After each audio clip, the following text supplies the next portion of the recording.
piece of shit! You're not broken! Are you proud of yourself? Where is your gun now?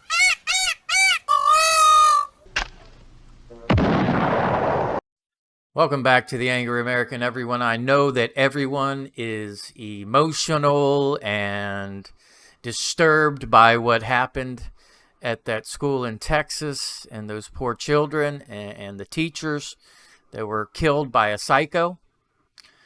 But do not let your decisions be based on emotion. You have to zoom out and look at the bigger picture. And I'm going to tell you why. And I'm going to give you some good examples, one very good one. And then we're going to show a clip from Trump's NRA speech. But let's get right to it. Trump says the existence of evil is why Americans need the Second Amendment. And I'm going to read this one excerpt. But even if every decent and honest American gave up their guns, the criminals would never give up theirs, and they never will. They're never going to give up theirs. The fact is, there will always be sick and demonic souls who wish to harm the innocent and see malice and triumph over good. But the existence of evil in our world is not a reason to disarm law-abiding citizens who know how to use their weapon and protect a lot of people. The existence of evil is one of the very best reasons to arm law-abiding citizens. He pointed to the NRA's mission to train and equip nearly 1 million Americans in order to be ready to defend themselves and to protect the vulnerable, and by safeguarding the innocent. He pointed to FBI data finding that armed individuals took out 4 active shooters in the last year to save countless lives. And on that last sentence, I'm going to show you a very good reason that we should never mess with the Second Amendment. Because, first of all, because what he said was absolutely true. You can take all the guns away from every law-abiding citizen in the country, and then all you're left with is guns in the hands of criminals and psychos, and guns in the hands of a tyrannical government, which is probably the main reason Second Amendment exists. We ran to this country to get away from a tyrannical government. I mean, the Second Amendment is part of the foundation of freedom. It's a sad state of affairs that we have to have guns, but they're not going to go away. This isn't fantasy land. They're not going to disappear. You take them away from the law-abiding citizens, and then all you have is the criminals with guns and the tyrannical government, and you won't be able to stop either one. Does that sound like a good idea to you? It sounds like a horrible idea to me. So like I said, you have to zoom out. You can't react on emotion. Yes, it's a tragedy that those kids died. Holy crap, who doesn't agree with that? But to pretend that you can create this gun-free world it's a fantasy. It's not going to happen. We're not there yet, folks, and I don't see it in the future either, but we're definitely not there yet. Here's a good example of what that last sentence that we, where's that at? He pointed to FBI data finding that armed individuals took out 4 active shooters in the last year to save countless innocent lives. Let's see. Here's a good example. Crazed man with AR-15 sprays graduation party with bullets is shot dead by woman with pistol. A woman with a pistol took down a crazed man spraying bullets at a graduation party in Charleston, West Virginia.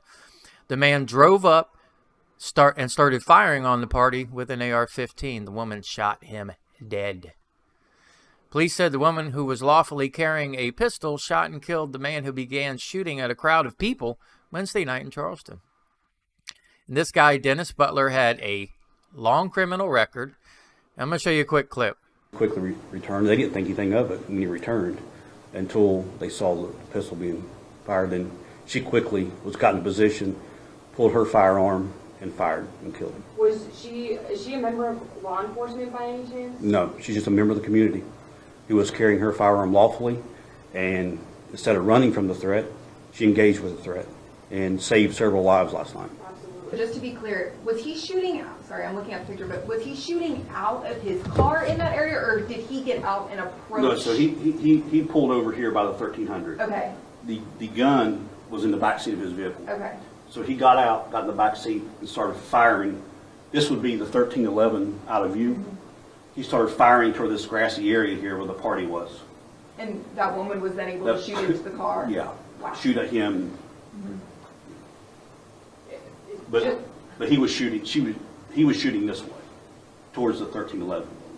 Were there any other firearms in the car? Not that I know of. No. Just again, kind of reiterate how really like it's a miracle that nobody else was injured in this. Yes, I mean, like I said, he pulled the firearm and started firing. I mean, there's 30 or 40, 50 people here. I don't know exactly where her position was, but obviously she was in a position to see what he did, engage him, and take out the threat immediately without any of these kids, adults getting harmed. And I commend this law enforcement representative, Detective Tony Hazlett. Mad respect to you for the reporter was asking a very he's trying to lead him, and he cut her off and said, "Listen, she's a law-abiding citizen with no record, and she stopped the threat dead.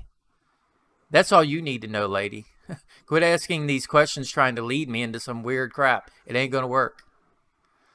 She saved lives, and I commend her, and I commend him for saying that.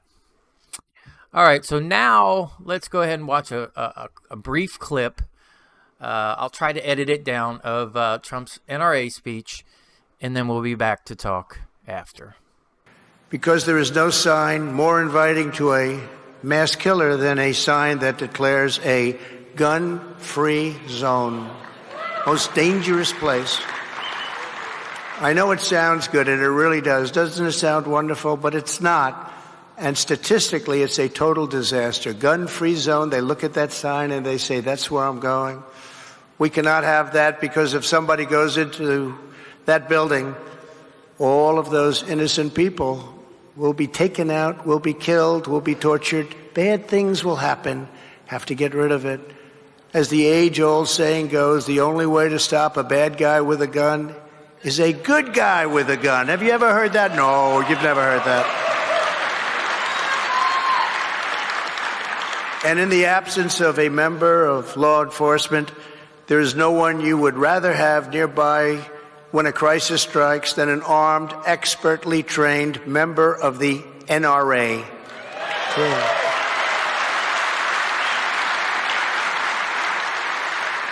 Let's not pretend that those on the left are just talking about limiting one class of gun or one category of ammunition. You know they're not doing that.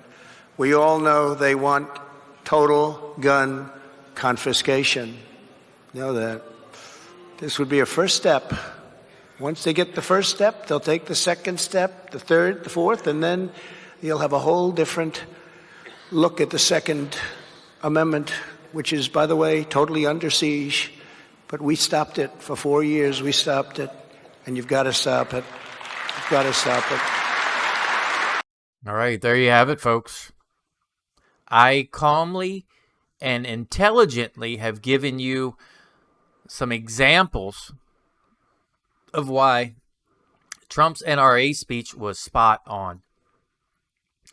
And the idea that we are going to go after law-abiding citizens' weapons, guns, is absurd. And only a tyrannical, authoritarian government would ever attempt it, because the criminals will never, ever, ever give up their guns. They want a defenseless society. Defenseless. That's their objective. Remember that. Anyway, guys, until next time, I need you, now more than ever, to be aware of your surroundings at all times, because shit be popping off out here. Peace. Peace. Out. I'll lead an effective strategy to mobilize true international effort to pressure. True international effort to pressure. What kind of country we're going to be? 4 more years of George, he is going to find our... Thank you.